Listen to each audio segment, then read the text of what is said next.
Straight lines पढ़ रहे हैं हम। आज हम स्ट्रेट लाइंस में देखेंगे दो लाइंस हैं, दोनों लाइंस, एक का नाम L1, अगले लाइन का नाम L2। थीटा 1 का एक एंगल बना रही है, दूसरा थीटा 2 का एंगल बना रही है। जहाँ दोनों लाइंस इंटरसेक्ट कर रही है वहाँ पर एंगल थीटा बन रहा है। हमें यही एंगल थीटा ढूंढना है। मीन्स हम आज क्या पढ़ने वाले हैं?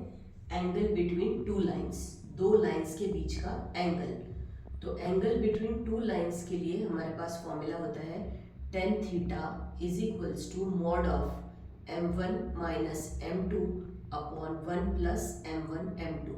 अब आपको याद होगा कि m लाइन के स्लोप को कहते हैं हम, तो m1 एक लाइन के लिए और m2 अगले लाइन के लिए स्लोप का काम करेगा। कैसे होगा ये? क्वेश्चन की हेल्प से देखते हैं। Find angle between the lines. आपको दो लाइंस दी है, y is equals to 5x plus 6 और दूसरी y is equals to x। इन दोनों लाइंस के बीच का एंगल ढूंढना है हमें। क्या करेंगे? पहला लाइन का इक्वेशन लेते हैं, y is equals to 5x plus 6। अब ये देखो, ये y is equals to mx plus c से कंपेयर हो रहा है पूरी तरीके से। मतलब x के साथ जो वैल्यू लिखी है वो m की होती है, स्लोप की होती है। तो यहाँ x के साथ जो 5 लिखा है वो हमारा पहला स्लोप हो गया m1। दूसरी लाइन दी हमें y is equals to x। फिर से इसको कंपेयर कर लो y is equals to mx plus c से। तो c वाला पार्ट नहीं दिया है इसमें, मगर x वाला पार्ट है। x के साथ कुछ नहीं लिखा है, मतलब क्या हो सकता है? 1। तो हमारा सेकेंड स्लोप क्या हो गया? 1।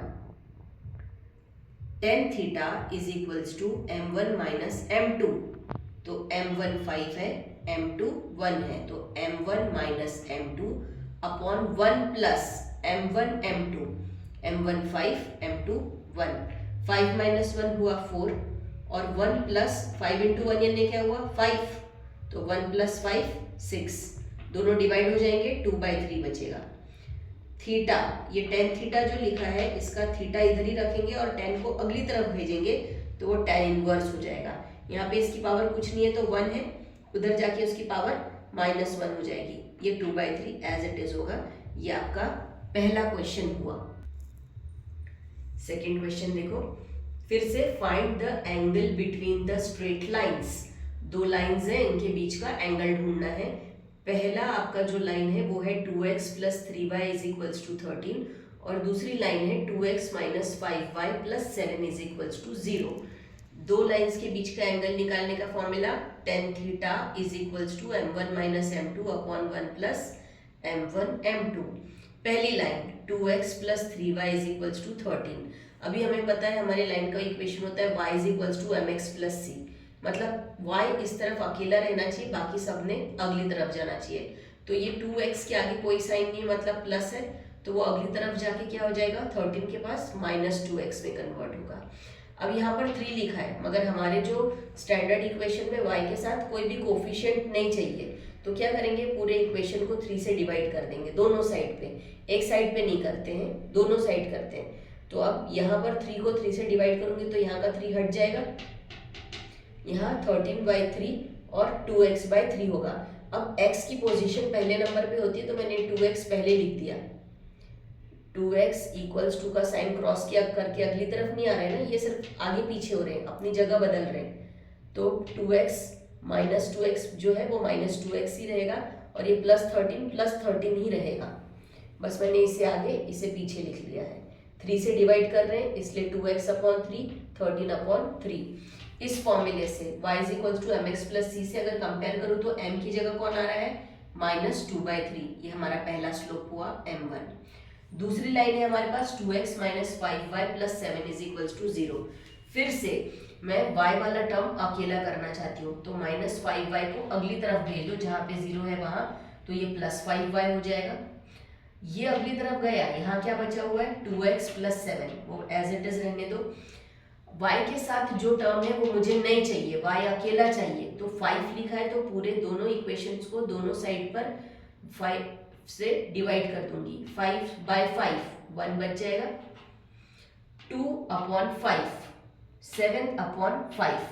पूरे इक्वेशन को मैंने 5 से डिवाइड कर दिया, y अकेला हो गया। अब मैं y is equal to m x plus c के साथ अगर कंपेयर करूंगी तो मुझे m2 की वैल्यू मिल रही है 2/5।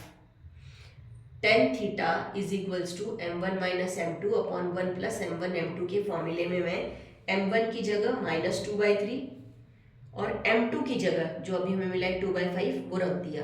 दोनों के बीच में माइनस आता है, वो माइनस लगा हुआ है। अब इस 5 को मैं 2 से, इस 3 को मैं 2 से और 3 और 5 को आपस में मल्टीप्लाई करूंगी। यहाँ चेंज आ गया, देखो 5 2 ज़ा 10, 2 3 ज़ा 6 और 3 5 ज़ा 15।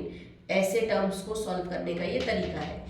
1 प्लस -2 इंटू +2 -4, 3 इंटू 5 15। अब ये 15 1 से मल्टीप्लाई कर दो तो क्या मिलेगा, 1 की जगह आ जाएगा 15 प्लस इंटू माइनस -4। पहले ये 15 4 के नीचे था, अब क्योंकि 1 से भी मल्टीप्लाई हो गया है तो दोनों के नीचे आ जाएगा। वहीं ऊपर क्या हो रहा है, -10 -6 मिलके क्या मिल रहा है हमें -16 अपॉन का 5 एज इट इज। अब देखो इसके डिनोमिनेटर में भी 15 है, इसके डिनोमिनेटर में भी 15 है, दोनों कैंसिल हो जाएंगे। ऊपर क्या बचेगा -16, नीचे क्या बचेगा 11 - 4, यानी क्या बचा, सॉरी 15 - 4 11 बचेगा।